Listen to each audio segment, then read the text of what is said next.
राज कपूर जी याद है 1951 की फिल्म आवारा या फिर 1954 में आई श्री 420। गाना याद है आवारा हूँ, लेकिन क्या आपको जा सिमरन जा याद है? मराठा मंदिर में 30 सालों में आज भी चल रही है। दिलवाले दुल्हनिया ले जाएंगे किसे याद नहीं होगी। लेकिन तुमने और तुम्हारी जनरेशन ने कागज के फूल देखी है? सच कहूँ तो देखी नहीं है, लेकिन गुरुदत्त जी के बारे में कौन नहीं जानता। भले ही कोई भी जनरेशन से हो, बेबी बूमर, जेन एक्स, मिलेनियल, जेन जी के बारे में तो नहीं जानती, पर एक ऐसे फिल्म मेकर जिनकी मूवीज ने भारत को रेवोल्यूशनराइज कर दिया। फिल्म मेकिंग से याद आया, क्या आपकी जनरेशन को रंग दे बसंती का आइकॉनिक सीन याद है? आमिर खान की वो छलांग। आमिर खान का वो जब आइकॉनिक था, लेकिन अपने देखने वालों को थोड़ा फ्लो में कॉन्टेक्स्ट देते हैं और वीडियो को अच्छे से नॉस्टैल्जिक बनाते हैं। और जो ये चटपटे गानों पर आज की जनरेशन नाचती है वो भी हमारे ही हैं। कुछ सोचने वाली बात है क्या? रियल चटपटी क्वीन तो हेलन थी, अगर याद हो। सिनेमा वो आईना है जिसमें हर पीढ़ी अपना चेहरा ढूंढती है, कभी कागज के फूल की परछाई में तो कभी दिलवाले दुल्हनिया ले जाएंगे की मुस्कान में। 1980 का दशक जब भारतीय सिनेमा ने अपने 75 साल पूरे किए थे। सच कहूँ तो ये मुझे याद नहीं है उतना, मैं तो 25 ईयर्स ऑफ सिनेमा पर बात करने बैठी थी। पर हमारी राइटर और हमारे बॉस ओल्ड सोल्स हैं, तो आइए आज सिनेमा के दो अलग अलग दौर को याद करेंगे। एक 75 ईयर्स ऑफ सिनेमा जो 80 के दशक में सेलिब्रेट किया गया था, और एक 25 ईयर्स ऑफ सिनेमा जो हम आज सेलिब्रेट कर रहे हैं। वो सिर्फ एक जश्न नहीं था, वो अपने इतिहास से एक मुलाकात थी। गुरुदत्त, सत्यजीत रे, श्याम बेनेगल, मृणाल सेन, इन नामों ने सिनेमा को सच्चाई की भाषा दी। कागज के फूल जो अपने समय में असफल मानी गई, 80 के दशक में कला की सबसे ऊंची मिसाल है। फ्रांस में जब उसे पुरस्कार मिला तो भारत ने जाना कि कुछ कहानियां अपनी कीमत वक्त के साथ दिखाती है। काले सफ़ेद फ्रेमों में भावनाएं इंद्रधनुष जैसी थी। हर छाया में कविता थी, हर रोशनी में संगीत। हर दशक का सिनेमा अपने समय का आईना रहा। 50 का सिनेमा आदर्शों और संघर्षों का, 70 का सिनेमा विद्रोह का, और 90 का सिनेमा सपनों का। पर्दे पर जो कहानी चलती थी वो सड़कों पर भी सांस लेती थी। सिनेमा ने हमें सिर्फ मनोरंजन नहीं दिया, उसने ये भी सिखाया कि हम कौन हैं और क्या बनना चाहते हैं। बदलते दौर के साथ सिनेमा ने समाज का चेहरा पहना। मदर इंडिया, मुगले आजम, दीवार, शोले, अमर अकबर एंथनी, जहां हर फिल्म जनता की नब्ज थी। वो जमाना जब डायलॉग संवाद नहीं, घोषणाएं होते थे। मेरे पास माँ है, कोई लाइन नहीं थी, वो एक युग का सर्टिफिकेट थी। इस दौर में मनोज कुमार के भारत कुमार ने राष्ट्रभक्ति को चेहरे की भाव भंगिमा बना दिया। रोटी, कपड़ा और मकान, उपकार, पूरब और पश्चिम, जहां सिनेमा आदर्शवाद का आखिरी किला था। इसी बीच पर्दे पर औरत का चेहरा भी बदलने लगा। जहां कभी नरगिस खेत जोतती दिखी, वहीं बाद में वही पर्दे पर अपने फैसले खुद लेने लगी। आज की नायिका सिर्फ प्रेम की प्रतीक्षा नहीं करती, वो अपनी कहानियां खुद लिखती है। सिनेमा अब नायकों का नहीं, नायिकाओं का भी आईना है। और इन सब के बीच संगीत आत्मा बन गया। आर.डी. बर्मन की धुनें, लता मंगेशकर की खनक और असली चटपटी क्वीन हेलेन। वो गीत नहीं, ऊर्जा थी। डांस नहीं, दशक की धड़कन थी। महबूबा, पिया तू अब तो आजा, और न जाने कितने ऐसे गाने। वक्त बदला, सिनेमा और बोल्ड हुआ, और आज वही सिनेमा जिसने जिसने 1990 और 2000 के दशक में हमें हंसाया, रुलाया, सपने दिखाए, अब अपने 25 साल पूरे कर चुका है। दिलवाले दुल्हनिया ले जाएंगे, दिल चाहता है, रंगीला, कभी खुशी कभी गम, रंग दे बसंती, ये सब अब क्लासिक कहलाने लगे हैं।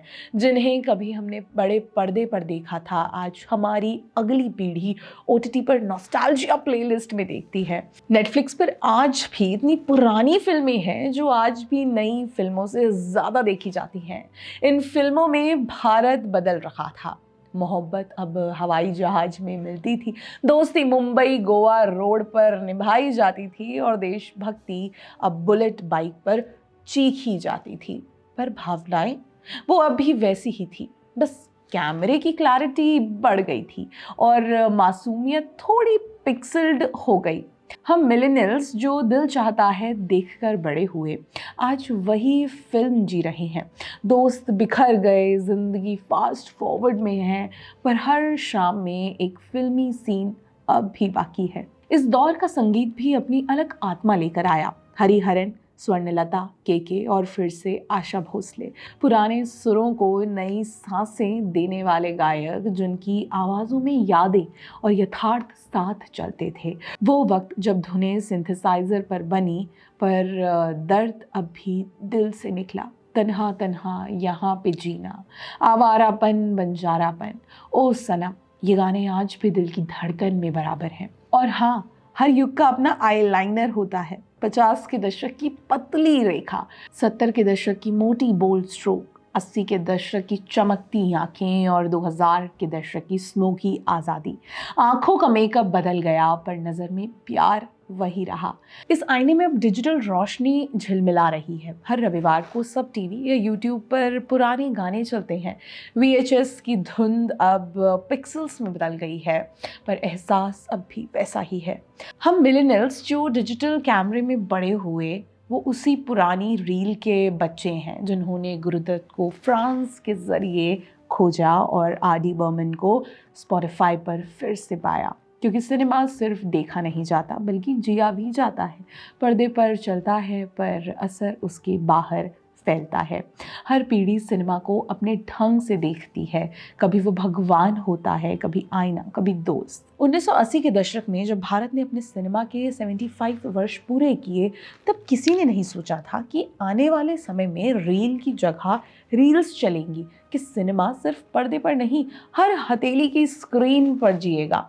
लेकिन जो नहीं बदला वो है भावना, वो एहसास जो गुरुदत्त की छाया में था, वही आमिर खान की छलांग में भी है। बस कैमरा और दुनिया दोनों रंगीन हो गए हैं। आज जब हम 2020 और 2025 के बीच खड़े हैं, 90 और 2000 का सिनेमा अब खुद क्लासिक कहलाने लगा है। दिल चाहता है, DDLJ, रंगीला, वो कहानियाँ जिन पर हम बड़े हुए, अब अगली पीढ़ी उन्हें खोज रही है। जिस तरह 80 के दशक में कागज़ के फूल को फिर से देखा, हम वैसे ही अपने ही बचपन के सिनेमा को दोबारा देख रहे हैं, थोड़े नॉस्टैल्जिया के साथ, थोड़ी समझ के साथ। हर रविवार को पुराने गाने सुनना या यूट्यूब पर किसी पुराने गाने पर फिसल जाना, यही हमारी नई सिनेमाई पूजा है। रील का फॉर्म बदल गया, पर जज्बा वही है, क्योंकि सिनेमा कभी पुराना नहीं होता, वो सिर्फ नई आंखों से देखा जाता है। हर युग उसे फिर से जीता है, नई भाषा में, नई तकनीक में, पर उसी दिल से। और शायद यही सिनेमा की असली विरासत है कि वो हमें जोड़ता है। 1950 की आवारा और 2000 की दिल चाहता है, दोनों में एक ही बात है, सपनों की भूख और जिंदगी की तलाश। लेकिन इस नॉस्टैल्जिया में कई किस्से छिपे हैं, कई साजिशें छिपी हैं, सॉफ्ट नैरेटिव है। सबसे बड़ा उदाहरण है मुगले आजम। भारतीय सिनेमा ने दिलीप कुमार और मधुबाला की one of the most iconic film लोगों को प्रेम कहानी लगी। सलीम ने अनारकली के लिए प्रेम में क्या क्या नहीं किया, हालांकि सब झूठ था। रंग दे बसंती में क्या सीन थे, क्या गाने, क्या सिनेमाटोग्राफी, लेकिन राष्ट्रवाद जैसी भावना का इस्तेमाल करते हुए अपना एजेंडा कैसे पुश करना है, ये मूवी उसका सबसे एक्यूरेट उदाहरण है। लक्ष्मण का हिंदुत्ववादी कैरेक्टर, जिसकी भूमिका अतुल कुलकर्णी ने निभाई थी, वो अब्बास से नफरत करेगा ही, जय श्री राम बोलेगा। कोली में जब अमिताभ बच्चन को चोट लगी थी, तब पूरा देश प्रार्थना कर रहा था। दीवार में मंदिर में खड़े होकर भगवान से पूछते हैं, आज खुश तो बहुत होंगे तुम। हवस का पुजारी, गुनाहों का देवता, न जाने क्या क्या। सिनेमा को समाज का आईना समझते हैं। हम नॉस्टैल्जिक भी हो सकते हैं और ये सब बातें याद भी रख सकते हैं, क्योंकि अब वो देखने नहीं मिलता, वो गाने, वो एक्टिंग, वो स्क्रीन पे कुछ नहीं। इसलिए दो पीढ़ी और दो की यादें अलग हैं, पर नॉस्टैल्जिया वही है। इसलिए तो आज भी मराठा मंदिर में DDLJ चलती है, नेटफ्लिक्स पर शोले देख सकते हैं, Amazon प्राइम पर कागज़ के फूल देख सकते हैं, क्योंकि शायद सिनेमा खत्म नहीं होता, वो बस किसी नई कहानी में जन्म ले लेता है। और अगर नई कहानी ना मिले तो पुरानी में उस बात को ढूंढता है। हर बार जब पर्दा गिरता है, एक नया सपना जन्म लेता है। बहुत बहुत धन्यवाद।